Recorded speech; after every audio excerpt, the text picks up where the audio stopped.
Selama 24 jam non-stop, Israel masih terus menggempur kota Gaza. Tindakan ini sudah di luar batas dan memantik negara-negara muslim untuk turun tangan. Arab Saudi, Qatar, Uni Emirat Arab sampai Oman memperingatkan Israel untuk segera menghentikan kebiadaban tersebut. Beberapa negara muslim mengutuk pencaplokan sepihak di kawasan tepi barat yang dilakukan oleh pemerintah Israel. Bukannya sadar, Benyamin Netanyahu malah mengancam balik dan bakal menyerang kawasan Timur Tengah termasuk Iran. Pertemuan Benyamin Netanyahu bersama Donald Trump di Washington mendesak Amerika Serikat untuk segera bersama-sama menghabisi Timur Tengah termasuk Iran. Benyamin Netanyahu juga mulai melakukan propaganda dengan harapan mendapatkan dukungan dari Eropa. Sayangnya, propaganda ini mendapatkan respon negatif dari negara Eropa yang telah mengetahui pekerjaan kotor tersebut. Lihatlah bagaimana kemarahan warga benua biru di sejumlah negara mendesak Netanyahu untuk segera berhenti melakukan penyerangan keji tersebut. Apakah ini menjadi tanda-tanda kekalahan Israel? Apa langkah selanjutnya yang bakal dilakukan oleh Benyamin Netanyahu? Cetak Gol coba merangkum kemarahan negara Eropa lawan kebiadaban Israel sebagai berikut. Pencaplokan tepi barat memantik kemarahan negara muslim. Israel tidak ada hentinya menggempur Palestina dalam 1 minggu terakhir. Saking kejinya, tentara Zionis menyerang warga dengan menggunakan senjata termobarik. Buat kamu yang tidak tahu apa itu senjata termobarik, kita akan jelaskan sedikit. Senjata ini merupakan amunisi yang menyebarkan awan aerosol lewat cairan bahan bakar. Cara kerjanya adalah dengan membakar oksigen di atmosfer dan meningkatkan suhu tinggi hingga 3.500 derajat Celcius. Efeknya adalah ledakan berskala besar yang bisa menghancurkan bunker. Bayangkan saja betapa kejinya Israel melawan warga Gaza yang tidak berdaya dan tidak memiliki senjata. Ini adalah tindakan pengecut karena tentara Zionis telah melanggar kejahatan perang. Ibarat kita sedang melawan penjamret yang menggunakan senjata tajam dan yang dijamret menggunakan tangan kosong. Dampak dari ledakan ini bisa kamu tahu sendiri. Senjata termobarik telah menewaskan ribuan warga kota Gaza sejak tahun 2024. Lebih mirisnya lagi, hampir 3.000 jenazah yang telah meninggal lenyap menjadi abu efek dari ledakan ini. Saya masuk ke masjid dan menginjak daging dan darah. Semuanya lenyap tak bersisa, kata Mahani selaku wartawan Al Jazeera Arab. Kamu harus tahu fakta di balik serangan menggunakan senjata termobarik. Ternyata pemasok utama senjata ini adalah Amerika Serikat dan sudah dipasok sejak lama. Negeri Paman Sam selalu mengeluarkan kurang lebih 3 miliar dolar untuk memasok senjata ke Israel. Senjata termobarik sendiri sangat dilarang untuk perang, apalagi untuk membunuh ribuan rakyat. Sebab efek dari bahan kimia tersebut bisa melenyapkan tubuh manusia hanya dalam hitungan detik. Pakar hukum mengatakan penggunaan senjata ini tidak boleh sembarangan. Tindakan yang dilakukan Israel adalah genosida global. Dunia harus tahu kalau Israel menggunakan senjata terlarang ini, kata Diana Butu selaku pengacara Universitas Georgetown, Qatar. Sebenarnya tindakan yang dilakukan oleh Netanyahu sudah diperingatkan oleh politikus Israel. Ayman Odeh menyebut sang Perdana Menteri adalah seorang pembunuh berantai. Ayman Odeh dengan lantang menyampaikan pidato yang berapi-api di hadapan Netanyahu.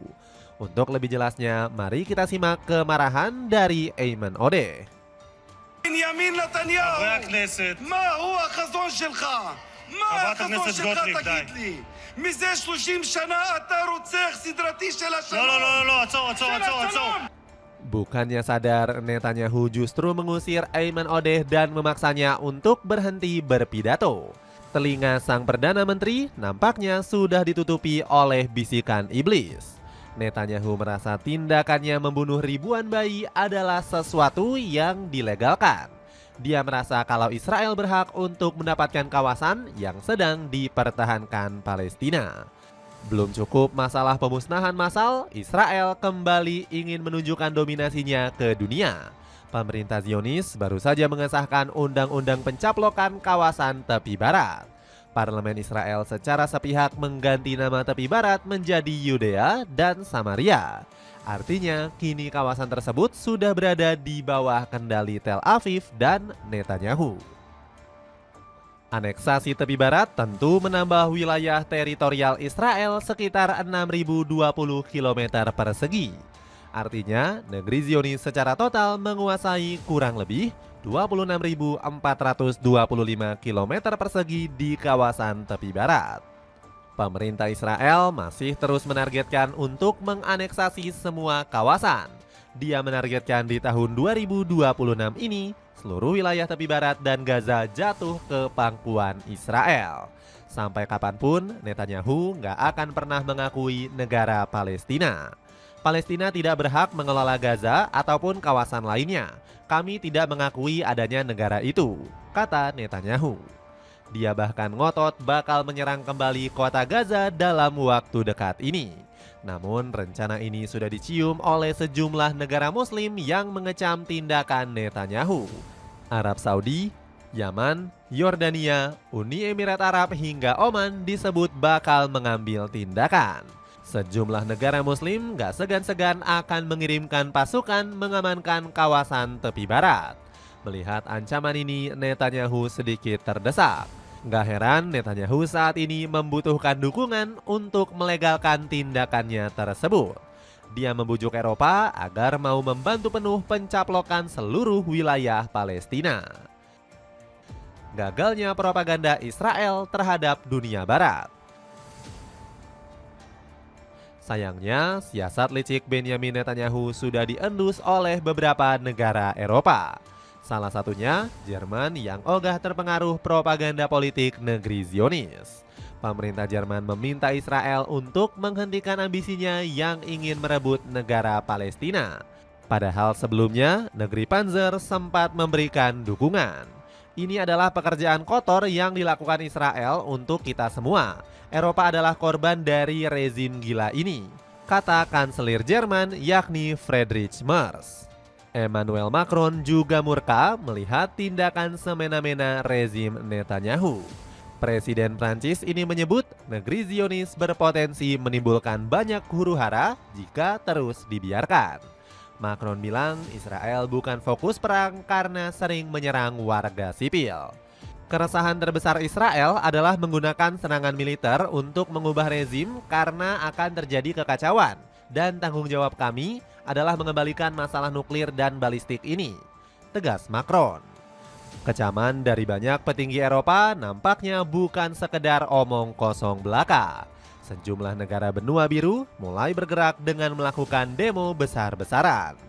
Puluhan aktivis pro-Palestina menggelar aksi demonstrasi di Amsterdam, Belanda. Dalam aksinya, warga kincir angin menuduh Dewan Perdamaian bentukan Trump hanyalah omong kosong.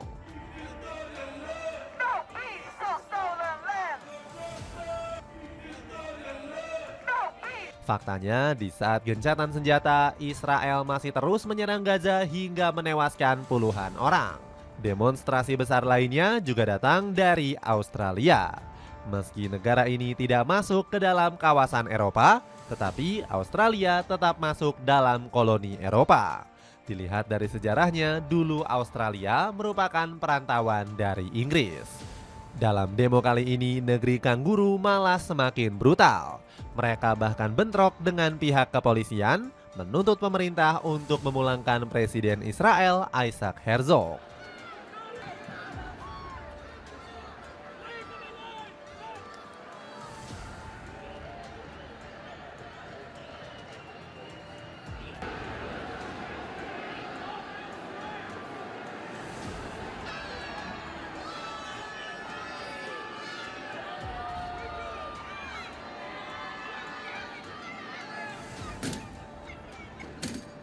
Para pendemo mengharamkan sang presiden untuk bekerja sama dengan pemerintah Australia.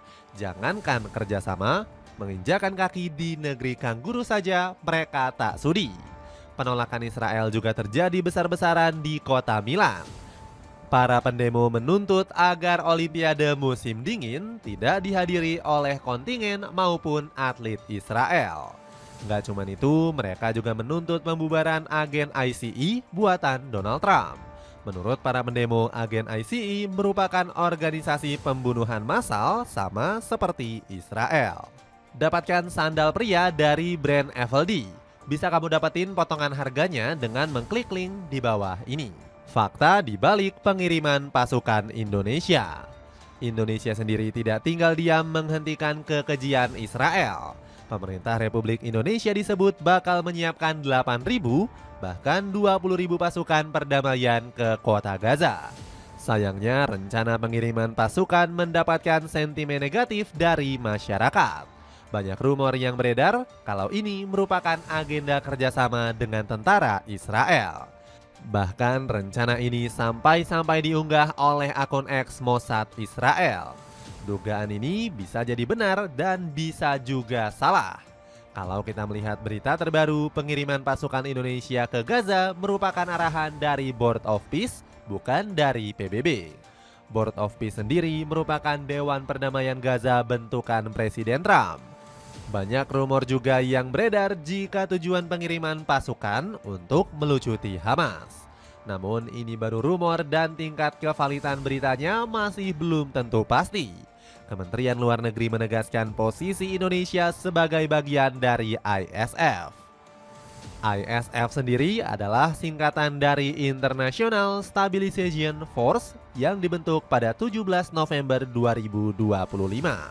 ISF bertugas membantu menstabilkan kawasan di Gaza, mulai dari mengamankan wilayah perbatasan, melindungi warga sipil, mendukung proses demilitarisasi, dan memastikan akses bantuan kemanusiaan yang masuk ke Gaza. Kalau kita lihat ISF dan BOP adalah dua organisasi berbeda yang diikuti Indonesia.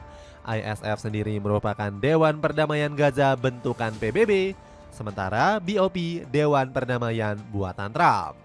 Setiap kontribusi Indonesia akan dilandaskan pada komitmen untuk mendukung perdamaian yang adil dan berkelanjutan di Palestina, sesuai dengan solusi dua negara, kata juru bicara Kemlu, Yvonne Mewengkang.